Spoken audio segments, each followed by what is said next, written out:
नमस्कार दोस्तों, आज की खबरों में आप देखेंगे कैसे भारत का यूपीआई अब ग्रीस तक पहुंच गया है। भारतीय सेना को नए वरिष्ठ नेतृत्व की जिम्मेदारी मिली है और दिल्ली एनसीआर का मौसम अचानक बदल गया, जिससे भीषण गर्मी से राहत मिली। तो दोस्तों, आज है 2 जुलाई 2026 दिन गुरुवार। हिंदी पंचांग के अनुसार आज है आषाढ़ माह के शुक्ल पक्ष की द्वितीया तिथि। पहली खबर दिल्ली वालों के लिए बड़ी राहत वाली है। केंद्र सरकार ने दिल्ली के लिए 6000 करोड़ रुपए से ज्यादा की मेगा टनल परियोजना को मंजूरी दे दी है। इस टनल के बनने से राजधानी के कई इलाकों में ट्रैफिक जाम कम होगा और लोगों का सफर पहले से काफी आसान हो जाएगा।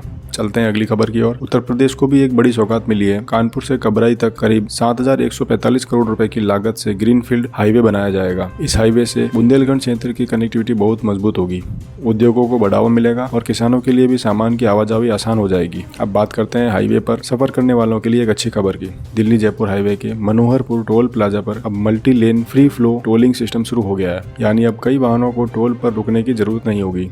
चलिए आगे बढ़ते हैं। अब डिजिटल इंडिया अभियान के 11 साल पूरे हो गए हैं। इस मौके पर प्रधानमंत्री नरेंद्र मोदी ने कहा है कि पिछले 11 वर्षों में डिजिटल इंडिया ने सरकारी सेवाओं को आम लोगों तक तेजी से पहुंचाने का काम किया है। इसी से जुड़ी अगली खबर भी काफी दिलचस्प है। यूपीआई ने एक बार फिर नया रिकॉर्ड बना दिया है। जून महीने में यूपीआई के करीब 22 अरब से ज्यादा ट्रांजेक्शन हुए और कुल लेन देन की वैल्यू करीब 29 लाख करोड़ रुपए तक पहुँच गई है। इससे साफ है कि भारत तेजी से कैशलेस इकोनॉमी की ओर बढ़ रहा है। अब बात करते हैं विदेश से आई एक अच्छी खबर की। भारत का यूपीआई अब ग्रीस में भी शुरू हो गया है। इसका फायदा वहां रहने वाले और घूमने जाने वाले भारतीयों को मिलेगा। चलिए अब आर्थिक मोर्चे की तरफ चलते हैं। सरकार के मुताबिक जुलाई महीने में जीएसटी कलेक्शन 1.94 लाख करोड़ रुपए तक पहुंच गया है, जो पिछले साल की तुलना में करीब 14% ज्यादा है। अब चलते हैं शेयर बाजार की ओर। कल भारतीय शेयर बाजार में शानदार तेजी देखी गई।